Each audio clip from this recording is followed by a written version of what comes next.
বিগত সরকারগুলোতে যা করেছে সব অন্যায়ভাবে করেছে।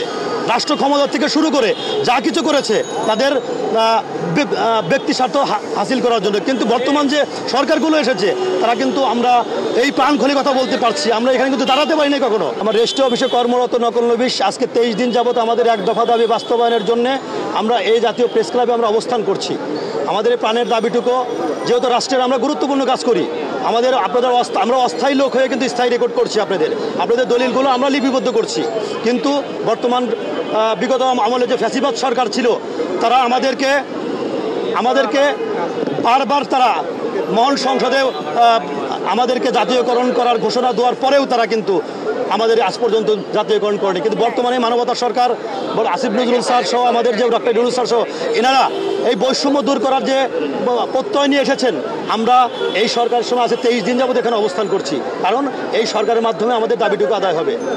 আমি আরও বলতে চাই, পৃথিবীর কোনো দেশে নাই নকল নবিশ কিন্তু অস্থায়ী নাই, আমাদের এই বাংলাদেশে শুধু অস্থায়ী। এবং আমাদের যে কোর্টগুলো আছে, আমাদের যে ভূমি মন্ত্রণালয় আছে, প্রত্যেকটা নকল নবিশ কিন্তু স্থায়ী হয়ে গেছে। কিন্তু শুধু এই রেজিস্ট্রি অফিসে আমরা আজ পর্যন্ত এই আমাদের অধিকারটুকু পাইনি।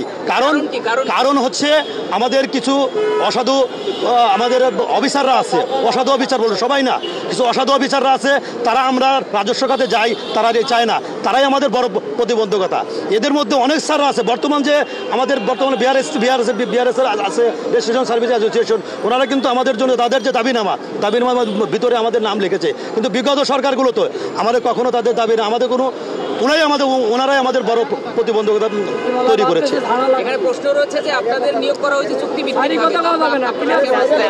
আপনার রাষ্ট্রে কিছুদিন আগে একটা দেখেছেন, আপনার মহামান্য হাইকোর্ট একটা দিয়েছে, যারা তো 15 বছর 20 বছর তাদেরকে খালি হাতে ফিরিয়ে দেওয়া যাবে না। এর আগে কিন্তু একটা গতকালকেও আমি জিনিসটা দেখেছি। আমাদের এই দাবিটুকু কিন্তু অযৌক্তিক না, যেহেতু রাষ্ট্রের অস্থায়ী লোক হয়ে কিন্তু স্থায়ী রেকর্ড করা রাষ্ট্রের কোন আইনে আছে। এটা কিন্তু মহামান্য হাইকোর্ট কিন্তু একটা রোল দিয়েছে, এদেরকে খালি হাতে ফেরা 20 বছর যদি 15 বছরকে চাকরি করে এদেরকে খালি হাতে ফেরানো যাবে না। সে এভিডেন্সটুকু আমাদের কাছে আছে। কিন্তু বিগত সরকারগুলোতে যা করেছে সব অন্যায়ভাবে করেছে।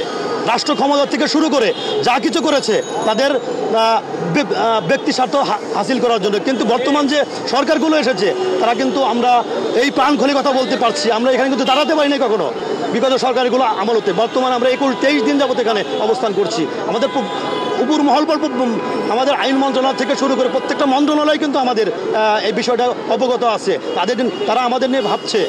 কিন্তু আমাদের দৃঢ় বিশ্বাস খুব শীঘ্রই আমাদের একটা সুফল আসবে।